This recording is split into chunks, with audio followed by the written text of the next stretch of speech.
दोस्तों, कल्पना कीजिए एक छोटे से बच्चे की। नाम है अर्णव। सिर्फ 4 साल का, नन्ही नन्ही आंखें और मासूम सी मुस्कान। वो इस दुनिया को अभी अभी समझना शुरू कर रहा था, लेकिन उसकी कहानी, वो कहानी जो किसी भी माँ बाप के दिल को हिला देगी।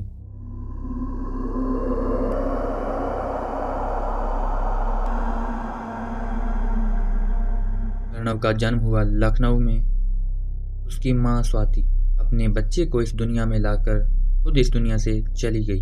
लगभग 6 महीने बाद स्वाति चल बसी। अर्णव माँ की तरफ से अनाथ हो गया था, लेकिन उसकी नानी सुधा कश्यप और ननिहाल वाले उसे बहुत प्यार से रखते थे। उन्नाव में नानी के घर में अर्णव पला बड़ा। 3-4 साल तक वहाँ वो हंसता खेलता रहा। कोई गम नहीं था। नानी का सबसे चहीता लाडला बन गया था, लेकिन किस्मत को कुछ और ही मंजूर था। अर्णव का पिता भीषम खरबंदा पेशे से वकील था। उसकी दूसरी शादी हो चुकी थी रागिनी से। भीषम कोर्ट गया, कस्टडी मांगी। अदालत ने फैसला सुना दिया। अब से अर्णव अपनी नानी के पास नहीं, बल्कि अर्णव अब पिता के पास रहेगा। बस 5 महीने पहले 2025 के नवंबर दिसंबर की बात है। अर्णव को लाजपत नगर चौक इलाके के घर में ले जाया गया। देखने में लग रहा था कि पिता अपने बेटे से बहुत प्यार करता है, इसलिए वो उसके लिए कोर्ट तक गया। लेकिन यहीं से कहानी में ऐसा मोड़ आया जिसने लोगों की आत्मा को झकझोर कर रख दिया। रागिनी खरबंदा अब उसकी सौतेली माँ बन गई। उस दिन से अर्णव की कहानी बदल गई। नानी बताती है, बच्चा चुप हो गया था, बोलना बंद कर दिया, किसी से बात नहीं करता था।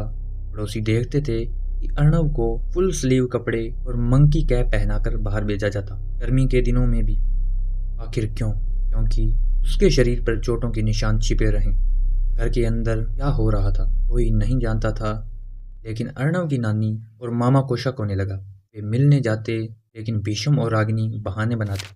बच्चे को अकेला नहीं छोड़ते। धीरे धीरे अर्णव की आंखों में डर बस गया। वो रोता भी नहीं था, बस सहता था। फिर आया वो काला दिन, 12 मार्च 2026, गुरुवार की रात। रात के करीब 10 बजे भीषम खरबंदा ने नानी सुधा को फोन किया। आवाज में घबराहट थी। अर्णव को उल्टी दस्त हो रहे हैं, बाथरूम में गिर गया, बेहोश है। नानी चिल्लाई, हम आ रहे हैं। पूरा परिवार भागा। लाजपत नगर पहुंचे तो देखा अर्णव का छोटा सा शरीर वेरांडा में पड़ा था, सांस नहीं ले रहा था। नानी ने बच्चे को छुआ। शरीर पर चोटों के निशान, पुरानी चोटें और कुछ नई चोटें। गले पर दबाव का निशान, सिर पर सूजन और हड्डियां टूटी हुई लग रही थी। उन्होंने तुरंत चौक पुलिस को फोन किया।